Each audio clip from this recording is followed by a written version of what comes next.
연령을 따지지 않습니다. 그러면 장애인을 여러분들은 만 19세라고 판단해서 앞으로 모든 걸 판단하시면 될 것 같습니다.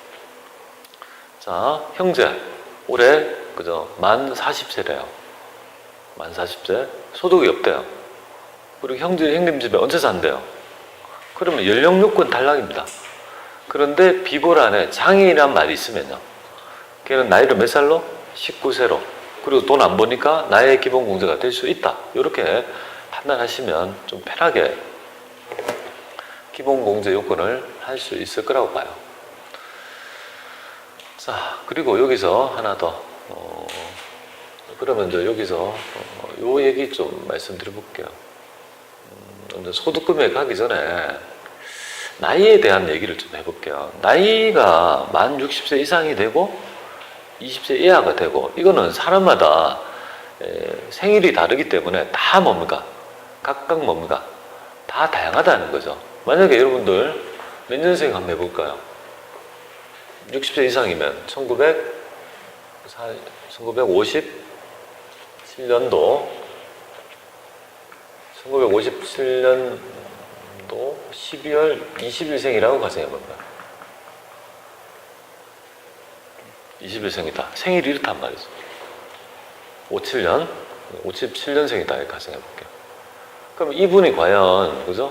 올해 과세기간, 2017년도에 60세 이상으로 며칠이나 사셨냐, 이 말이에요. 맞잖아요. 생일이 다 다르니까. 그럼 정확하게 60세가 되는 시점이 언제냐면, 우리는 여기서 뭐를 빼냐면, 여기서 며칠을 빼냐면, 올해가 며칠이죠? 올해가 2017년도잖아요. 그죠? 2017년도 하고 12월 31일 시점에서 판단하면 되겠습니다. 그럼 이걸 빼면 어떻게 될까요? 60년하고 여기 빼면 11일 이렇게 되죠. 60년을 살고 11일 더 살았다는 거거든요. 그럼 60세 이상으로 살았던 날은 15에 들어가서 11이란 말이에요. 그죠? 그러니까 생일에 따라 60세 이상으로 산 날이 다양할 거다는 거죠. 하루도 있을 수 있고 365일도 있을 수 있는 거잖아요. 생일에 따라 달라질 수 있다. 그럼 이걸 어떻게 할 거냐 이거죠. 일수 계산해서 안분합니까? 안분하면 굉장히 계산이 복잡하니까 대원칙이 나타납니다. 그 원칙이 뭐냐면, 올해 과세기간 중에 법률상 요건이 하루라도 만족한다라면 무조건 공제해 주는 걸로 원칙을 합니다. 이분이 내년도는 어떻게 됩니까? 내년도 가면 무조건 뭡니까? 60세 이상이 1년 쭉이니까 상관이 없죠. 내년도는 또 58년 개띠들이 문제되죠. 58년도. 그렇게 되죠. 올해는 58년이 될까요? 올해 입장에서는 58년이 안 되죠. 그죠? 왜냐면 60세 이상이 아니잖아요. 그죠? 60세 미만이잖아요. 그죠? 아직. 그러니까 57년생부터 된다라고 보면 되겠습니다. 그러면 애기 20세 이상은 몇 살부터 될까요? 그냥 97년생부터까지가 올해 마지막이다. 96년생은요? 안 된다. 올해 기본공제가 안 된다. 97년생은 되고요. 그럼 97년 이후 출생자는 다 되고, 60 이상은요? 60세 57년 이전 출생자는 다 가능하다. 이렇게 보면 되겠습니다. 근데 이제 이런 나이 같은 걸 우리 프로그램에다 입력하면 참 좋아졌죠. 옛날에는 전부 다 일일이 사람이 판단했지만 요새는요, 알아서 얘가 탁탁, 그죠? 나이도 해주고 하니까 너무, 그죠? 좋다, 이 말이에요. 그죠? 알아서 해주니까. 그렇다는 겁니다. 그래서 이제 그런 어떤 대원칙을 가지는데 예외가 하나 있습니다. 예외. 이혼에 대한 얘기. 이혼에 대한 얘기를 좀 할게요. 이혼은, 만약에 이혼을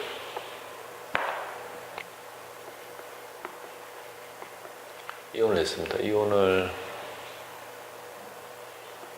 12월 1일 날 이혼을 했습니다. 그럼 어떻게 되냐면, 올해 입장에서 소득세와 같이 산 배우자 공제를 받을 수 있냐는 논점이거든요. 그럼 올해 11달은 나의 배우자였고, 그럼 한 달은 뭡니까? 연도별 현재 한 달은 뭡니까? 나의 배우자가 아니었다. 그러면 대원칙에 따라 올해 과세기간에 나의 배우자로 있었던 날이 하루라도 있다면 이거 배우자 공제 해줘야 되는 거 아니냐? 그런데 이건 안 된다는 겁니다. 이렇게 하면 이혼은 배우자 공제가 안 된다. 공제가 될 수 없다 이거죠. 이유는 뭘까요? 지금 현재 이런 일이 있을 수 있는지는 모르지만 1년에 결혼을 2번 할 수도 있는 거 아닙니까? 맞잖아요, 그죠? 그러면 내가 어떤 사람에 있죠, 그죠? 2번 배우자가 두 사람한테 해당이 된다면 이중공제가 되잖아요. 그렇기 때문에 그걸 막기 위해서 어떻게 하냐면 연도말 현재 법정 배우자에 대해서만 뭡니까? 공제를 해줄 수밖에 없다 이거죠. 그러니까 이제 여기서 이제 논점이 뭐냐면 한부모 공제를 어떻게 되냐 이거잖아요. 그렇죠? 한부모 공제의 판단이죠. 얘를 배우자 공제로 인정해주지 않으니까 어떻게 됩니까? 그러면 연도말 현재 소득자는 어떻게 됩니까? 한부모가 되는 거예요. 그게 이제 논점이 되는 거예요. 그걸 가지고 레파토리를 싸면 전산세무 1급에서 잘 얘기하지 않았던 레파토리가 되는 거예요. TAT에서. 그런 것까지 조금 판단을 해야지만이 좀 정확하게 기본공제 요건을 좀 판단할 수 있을 것 같습니다. 그리고 좀 디테일한 얘기인데요. 매너리에 관한, 매너리가 아니라 요거 좀 디테일한 얘기인데 요거 하나만 좀 해볼게요.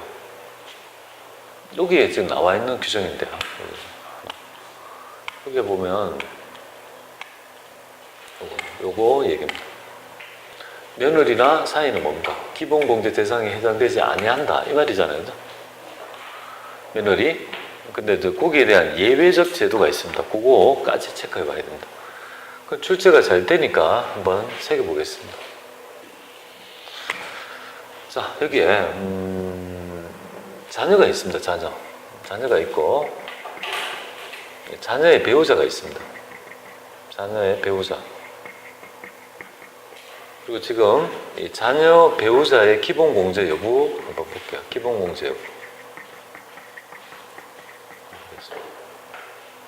자, 자녀가 조언을 했다 가정할게요. 얘기를 만들려면 조언, 좀 일찍 결혼을 시킨 거예요. 그래서 19살에 그죠? 결혼을 시켰다 이렇게 보면 돼요. 제 친구 중에 그런 애가 있어요. 실제로 대학 페스티벌 좀 축제 갔는데 웬 애를 안고 있는 거야. 너 뭐야? 이러니까 누구냐? 이러니까 조카냐니까 아니 우리 딸인데 어이가 없어가지고 그럼 뭐냐? 이러니까 아 그렇게 됐어? 뭐 하여튼 부모님이 일찍 결혼을 시켰대요. 근데 그 친구가 보통 막 이런 거 있잖아요. 조금 날라리 끼가 있고 이런 거라는 게 아니고 정말 순진한 있죠. 타박머리에 굉장히 뭔가 어수룩한 친구인데 아니 그 애를 낳아가지고 그죠? 깜짝 놀랐어요. 뭐냐? 그래서 아마 이런 게 있는 모양이에요. 뭐 정약 결혼 일찍 좀 뭐 시키려고 하는데 하여튼 뭐 그렇게 됐다 가정할게요. 그래서 이 자녀가 하고 둘이 이제 배우자가 있다 이렇게 가는. 자녀가 이제 정상이라고 가정해 보겠습니다. 자, 그럼 얘도 19살, 얘도 19살 이렇게 볼게요. 고딩입니다. 당연히 며느리를 데리고 왔으니까 당연히 우리 가족이니까 아빠 입장에서는 어떻게 됩니까? 며느리를 건사해서 잘 교육을 시켜줘야 될 거 아니겠습니까? 저도 그죠? 막 며느리를 2명이나 봐야 되는데 그죠? 그렇단 말이죠. 그러니까 근데 자녀의 배우자가 정상이라 가정할게요. 정상이라 가정할게요. 그러면 자녀의 배우자가 이제 남자 입장이라면 며느리가 될 것이고 여자분 입장이라면 사위가 될 거예요. 그죠? 그걸 같이 데리고 있단 말이에요. 걔의 기본공제 여부인 거예요. 당연히 기본공제 안 해줍니다. 안 해줍니다. 자, 그 다음에 자녀가 정상인이에요. 자녀의 배우자가 장애인입니다. 이것도 안 해줘요. 장애인은. 자, 반대로 자녀가 장애인입니다. 그리고 자녀의 배우자가 정상인입니다. 얘도 안 해줘요. 그런데 유일한 예가 나타납니다. 둘 다 장애인이라면요. 누가 키우냐 이 말이에요. 누가 부양하냐 이거죠. 이럴 경우에는 요거를 인정해주는 제도가 바로 여기에 있습니다. 그래서 여기 보면 며느리나 사위는 기본공제 대상에 해당되지 아니하지만 직계비속의 자녀잖아요. 그죠? 자녀와 그 직계비속의 배우자 며느리나 사위가 모두 뭡니까? 장애이라면 그 직계비속의 배우자도 뭡니까? 배우자도 기본공제가 가능하다. 이거 보이시죠? 아주 사이드 규정입니다. 근데 전산세무 1급이나 TAT 1급에 가끔 출제돼요. 그렇게 해서 하면 이 세밀한 규정을 아는지를 물어봅니다. 그거까지 여러분들은 조금 체크를 해보셔야 될 것 같아요. 기본 공제 판단이 가장 어렵습니다. 우리 이제까지 쭉 많은 공부를 해보면 뭐 이렇게 뭐 어려비가 된다 근데 그건 어려운 게 아니에요. 그건 뭐 틀릴 수도 있지. 근데 가장 어려운 게 바로 요 점이에요. 우리가 이제 실무자랑 회사 직원들하고 실무자가 달라야 될 부분이 뭐냐면, 회사 직원들은 상식선에서 안다라면 실무자들은요, 그거를 알고 요건을 알아야 되는 거죠. 요건이 중요하다, 그죠? 그래서 그런 위주로 학습을 좀 해보겠습니다. 자, 첫 번째 시간에서는요, 기본적인, 그죠? 부양가족의 범위하고 일단 연령 요건이 뭔지, 그게 파생된 개정까지 조금 살펴봤습니다. 이어서 여러분이 좀 여러 가지 얘기, 소득금액 요건 등을 이어서 강의 드릴게요. 좀 쉬었다 하겠습니다.